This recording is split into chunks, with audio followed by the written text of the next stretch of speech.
Getting 100 million Nigerians out of poverty circle realizable, says President Buhari. Central Bank of Nigeria CBN partners to launch new cyber awareness campaign. Securities and Exchange Commission SEC settles lingering dispute with Owando PLC. Plus, PITAD pays more pension increment arrears to define benefit scheme pensioners. This is Business Express, and we are reaching you from Abuja, Nigeria's capital. I'm Leah Kating, Babatunde, Idil Kabir.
The Central Bank of Nigeria CBN says it has partnered with some cybersecurity stakeholders to launch a new cyber awareness campaign, #NoGoFallMaga. The initiative, launched in collaboration with the Committee of Chief Information Security Officers of the Nigerian Financial Industry and CyberSafe Foundation, aims at tackling cybercrime that poses a threat to customers and Nigerian citizens in conducting reliable and safe financial services. CBN's Director of Banking Supervision, Haruna Mustafa, said cybersecurity awareness is a key element in mitigating cyber risk, adding that the bank is ready to partner with industry stakeholders to sustain efforts at educating staff and customers on fraud, information, and cybersecurity hygiene practices. And moving on to pension matters, now the Pension Transitional Arrangement Directorate PITAD says it has paid an additional 9 months of consequential adjustment arrears occasioned by the new minimum wage increase of 2019 to Civil Service Pension Department pensioners and 6 months of the same arrears to parastatals, police, customs, immigration, and prisons department pensioners. Executive Secretary of PITAD, Dr. Chioma Ejikeme, who stated this, noted that the payment is to further support defined benefit scheme pensioners, especially during this festive period of the celebration of this year's Eid al-Kabir, and promised to continue to support and promote the welfare of the senior citizens in accordance with the mandate of the Directorate. It will be recalled that in May 2021, the Directorate implemented a consequential adjustment on pensions as a result of the minimum wage increment of 2019 and commenced payment of arrears to the pensioners of the 4 operational departments as directed by President Muhammadu Buhari. With this payment, each of the pensioners in the 4 operational departments would have a balance of 6 months arrears left to be paid. This brings the arrears paid so far to a total of 18 out of the 24 months arrears of the pension increments. Let's now take a trip to the currency market to see how much an naira is exchanging for other currencies.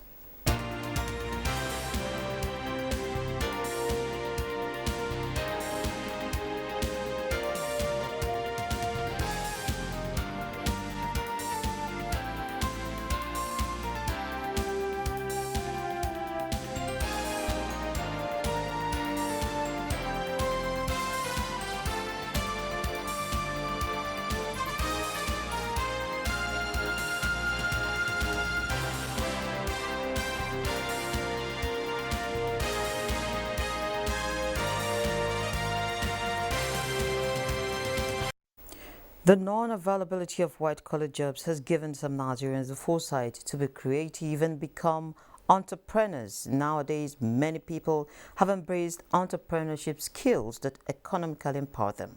Joy Ubani interacted with one of such entrepreneurs in Uyo, the city capital of Akwa Ibom State. She said her passion and vision for locally made products has earned her recognition in Nigeria and diaspora besides the financial benefits. Entrepreneurship is fast becoming one of the sources to reduce unemployment in the country. As federal and state governments continue to promote and encourage entrepreneurial skills, it has become imperative for Nigerians, especially the young people, to become self-employed. In Uyo, the Akwa Ibom State capital, people who engage in skills acquisition are getting patronage from government and individuals. One of such persons is Madam Elizabeth Ntekpere, a specialist in locally made bags for over 36 years. It is something I learned to design all type of bag.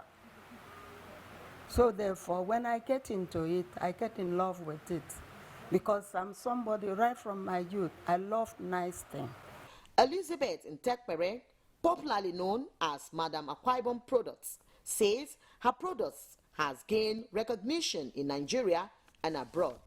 For them to carry me outside to all different type of trade fair, outside and inside Nigeria, they send me to South Africa, they support me on that, which I've been there for work competition they call. That was during the time of Obasanjo. I was one of them. They select and other people from another state to go out for handwork competition. They call trade mission. According to Elizabeth, her products are her major source of income, where she also earns her living, and they range from 500 naira to thousands of naira. We design for school, those who have the shop, and most of the things we are doing here, we do it wholesale. People will just come and buy them in bundle and then they go and sell. She is an example to many Nigerians, especially the youth. In Uyo, Joy Ubani for Business Express. Thank you, Joy. Now, it is Eid al-Kabir, the festival of sacrifice, and animals have been slaughtered the world over, and of course, in this symbolic ceremony. Now, what happens to the hides and skin? As we look into the leather industry this morning, I have with me the Chief Operations Officer and Head of Production at Western Leather, Weston Ojiaha. You're welcome to Business Express. Thank you so much for having me. It's nice to have you on the set this morning. Happy to be here. Yes. Now, it is the season. We see a lot of rams being slaughtered, cows as well. And so we're tempted to ask, does this affect the chain of production for those in the leather industry like you? So yes, positively, because in the leather industry, the Salah season is the biggest season for leather. It's a religious rite, so it's called Laya. It's a sacrifice that people make, and traditionally, you're supposed to choose the biggest, the best, the ones with the least wounds and stuff like that. So typically, the animals that get slaughtered during Salah are usually of a higher pedigree than every other time in the year. Besides that, you get an inflow of Salah. So in the leather industry, in the tanneries, for example, in Kano, for the next 2 months after Salah, we're still going to be working Salah skins. So yes, it definitely affects positively the supply. Does that affect the prices of your products as well? Not really, because like I said, even though the inflow is now, we'll keep working for the next 2 years. So I guess the prices for our products have already factored the Salah rush into, into the costing. So when we put the prices, it's pretty fixed all year round. Okay. So, of course, there's also the quest to diversify the economy, and the leather sector is one that has also been gaining a prominence. Can you just talk us through the value chain? What is it like?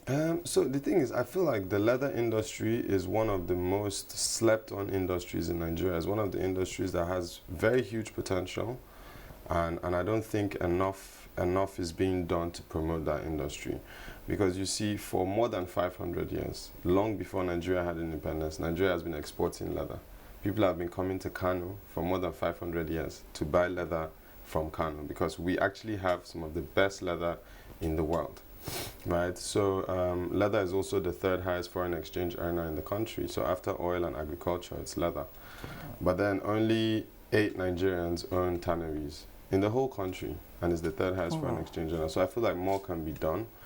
In terms of the value chain for leather, I think it's a chain that is growing. The industry is growing, so we're employing more people, more and more people. There's more Nigerians who now believe more in made in Nigeria products, and so they're keen into the top quality Nigerian leather we have, and now there's more value addition along the value chain of leather. I was going to ask you, what are those products Nigerians are looking inwards to for right now, and our neighbors, of course? What are those products our neighboring countries are looking onto Nigeria for? Well, I mean, traditionally, leather goods are quite popular in Nigeria. I think our most popular products are the female bags and maybe men's shoes. What we export most is actually female bags, and then leather, just the raw material as well. Because there's a value chain for buying the raw skin when you slaughter the animal, adding value to it and making it into a finished leather that a shoemaker can just buy and make shoes. So a lot of countries in the region all depend on Nigeria for that finishing of leather, because we have the most advanced tanneries in the region. Okay, and they're just 8? There's 8 indigenous ones. Okay. There's multinational players that play. Okay. Right, which is why I'm saying Nigerians need to be more aware, because while there's 8 Nigerians, there's maybe 8 to 10 other foreign companies playing in Nigeria. Okay, so those are just the ones that are owned by us. Owned indigenously, owned by Nigerians, exactly. Yes, okay. So the AFCFTA has opened a lot of doors, and it's a 1.2 billion people market. Yes, so what are the areas of comparative advantage for players like you in the leather industry? Well, so first of all, like I said, Kano, Nigerian leather is the best leather in the world. Literally, we export leather we make leather for Louis Vuitton, we make leather for Ralph Lauren, for my company in Nigeria. But that is partly to do with the fact that we actually have the best raw material in the country, in the world. Sorry. So that is a natural comparative advantage, the fact that we have very good leather.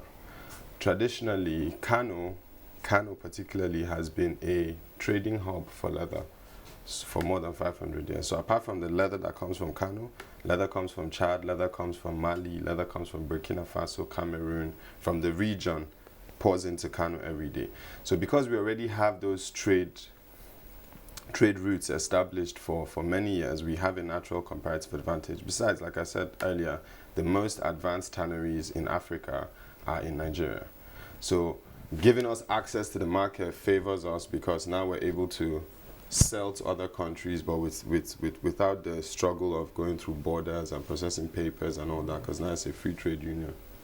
Some people have argued that Nigeria is not strategically positioned for AFCFTA, but you seem to be saying otherwise. I mean, I've heard those arguments, and I can't really speak for other industries, right? I can only speak for an industry where I'm an expert, which is the leather industry. So at Winston Leather already, we export to over 12 countries. Wow. Internationally, not just within Africa. So giving us more access into the market allows us to play better, and making it easier to penetrate those markets is definitely an advantage for us. So how can we deepen market penetration? I guess there needs to be more. So there's a quiet revolution going on in the consciousness of the black man's mind, where we're getting to realize that, look, the fact that it's foreign doesn't necessarily make it better. If you actually put in the work, if you create a good quality product, you can enjoy local and international patronage, right? So I feel that more Nigerians need to be made aware or do we need to make a awareness creation campaign around made in Nigeria products, right? And I feel that naturally, if made in Nigeria products begin to resonate more with Nigerians and with the 1.2 billion people in Africa, then definitely the industries will thrive better off that market, because it's a big market, one of the biggest in the world. Okay, I must sincerely thank you, Christine, for coming on the program. Thank you so much for having me. And we're hoping also that we'll see more leather in Nigeria. Hopefully. Yes, sir. So we're moving straight to our Surviving COVID-19 series as put together by Moplang Dakok. Surviving COVID-19 series is brought to you in partnership with the Central Bank of Nigeria. Mildred produces shoes, bags, and other leather accessories. Like many young people, her business was affected by the COVID-19 pandemic, especially in the year 2020. But she didn't let the setback deter her. She said she used the lockdown period to learn more skills, but her immediate need is finance. Micro. So I like to expand, I like to impact, and finance is the first challenge. With finance, we can break borders. We can reach the unreached at the moment, and we can train a whole lot of people more. I can be personally equipped and equip others thereabouts. She is expectant that the central bank will come through for her. I actually have applied for ASMI's loan since 2 years ago, and I was interviewed last year, June, by NISAL, and I believe NISAL had approved it, but up till now, since June last year, I have not been disbursed, and I've not gotten any feedback from NISAL concerning the loan yet. So I'm still waiting. My advice to young people out there is very good to be able to do something with your hands. Aside from, you might have a job, you might have a career and other things, but what can you create? What can you teach someone how to create?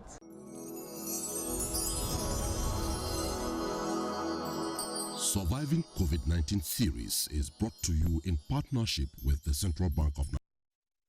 Now, the federal government has said that a vision of lifting 100 million Nigerians out of the poverty circle within 10 years can be done with more synergy between government and the people and diligence in diversifying the economy with agriculture as a backbone.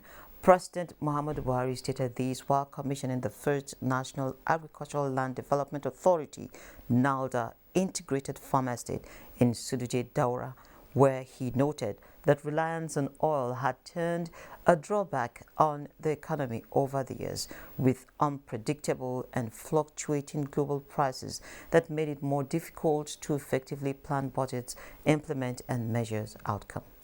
Continues to provide amazing results across the country today. Old tools are giving way to more mechanized style of farming.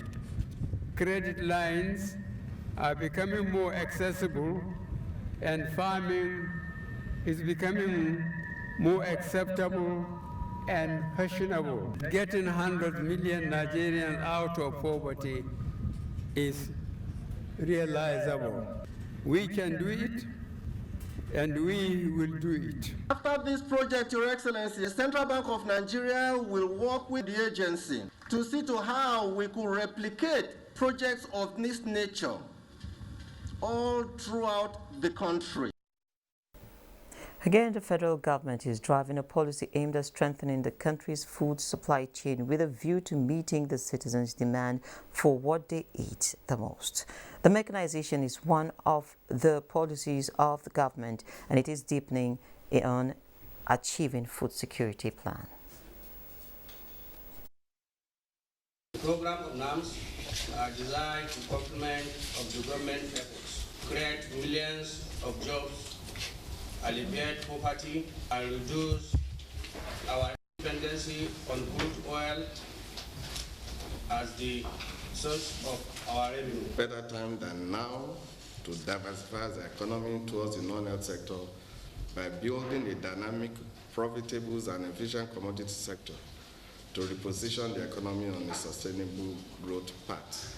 It can be the largest mechanized agri project in Africa, and it will definitely unlock huge potential of Nigeria in terms of agriculture. And still on commodity, Nigeria is moving to becoming the world's largest producer of NPK fertilizer, with production estimated to hit over 2 million tons annually. This is based on the Presidential Fertilizer Initiative that allows private sector participation in the production, distribution and marketing of the farming inputs. Musaba Balio has the details. It has been a long time when issues relating to siphoning, diversion, even cases of racketeering in the distribution of fertilizer made headlines or discussed in the media. This is because of the policy put in place by the federal government, which has successfully removed middlemen from distribution of the farming input. The activities of the fake fertilizer operators greatly affected the investment of the genuine fertilizer businessmen, thereby dampening the rate of real investment in the Nigerian fertilizer industry. The Presidential Fertilizer Initiative, therefore, came on board with a view to ensuring that farmers have access to inputs in good time and at affordable prices. The initiative allows private sector participation in the production and marketing of fertilizer across the country. Fertilizers, producers, blenders, and dealers will from henceforth be very careful to ensure that farmers are supplied with adequate quality fertilizer for their own use. To further strengthen the policy, the National Assembly has enacted a law which the President has signed to prescribe punishment for those engaged in selling fake and adulterated fertilizer to farmers. Manufacturing, blending, importing, or distributing unbranded or misbranded fertilizer is also an offense. Dealing in adulterated fertilizer, offering for sale fertilizer that is underweight, selling condemned fertilizer, or diverting or converting fertilizer, or flouting a stop sale order. All of these carry a minimum of 5 years imprisonment without an option of fine. A recent survey shows that more than 1 million tons of fertilizer was produced to meet farmers' needs this year. To this end, the Federal Ministry of Agriculture maintained that government will not be involved in buying and selling of fertilizer anymore. The solid minerals sector is attracting $50 million investment from a foreign company. Minister of Mines and Steel Development Olamilekan Adegbite, while receiving the investors, say it is time for harvest in that sector.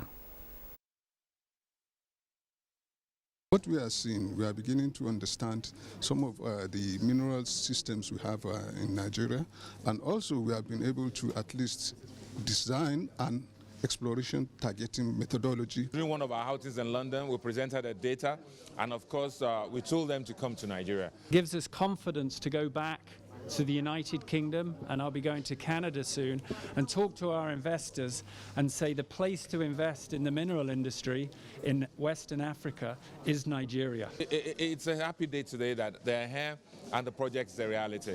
We look forward to greater things. Up next is a look at the commodities market.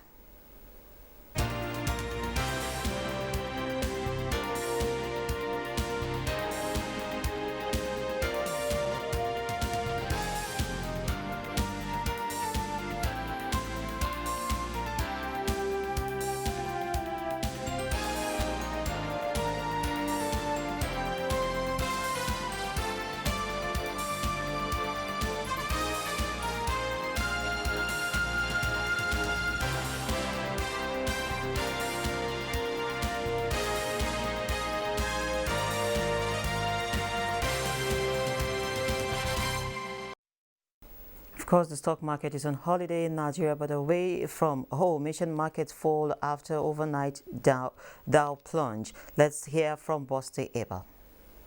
United stocks climbed in early morning trading on Tuesday after concerns about the spread of COVID-19's Delta variant sent investors dumping equities, especially those directly affected by the pandemic restrictions. Futures on the Dow Jones Industrial Average were up 72 points. S&P 500 futures and Nasdaq 100 futures both traded mildly higher, but yet to post complete figures this morning. Shares in Asia fell in Tuesday trade following an overnight tumble for stocks on Wall Street. In Japan, the Nikkei slipped 0.96%. Mainland Chinese stocks were lower, with the Shanghai Composite 0.1% lower, while Hong Kong Hang Seng Index fell 1.03%. European stocks are expected to open higher on Tuesday, a day after global markets retreated on fears of a COVID-19 resurgence. London FTSE is seen opening 35 points higher at 6,844. Germany's DAX is showing positive open but still maintaining previous figures. Markets in Africa are set to open slightly higher, also reflecting a rebound in U.S. sentiment overnight, with U.S. stock futures up in overnight trading. With global market updates, Boss De Able, Business Express. And that wraps this edition of the program. Remember to keep in touch with us, so do send in your comments, observations, and suggestions. Edel Kabir.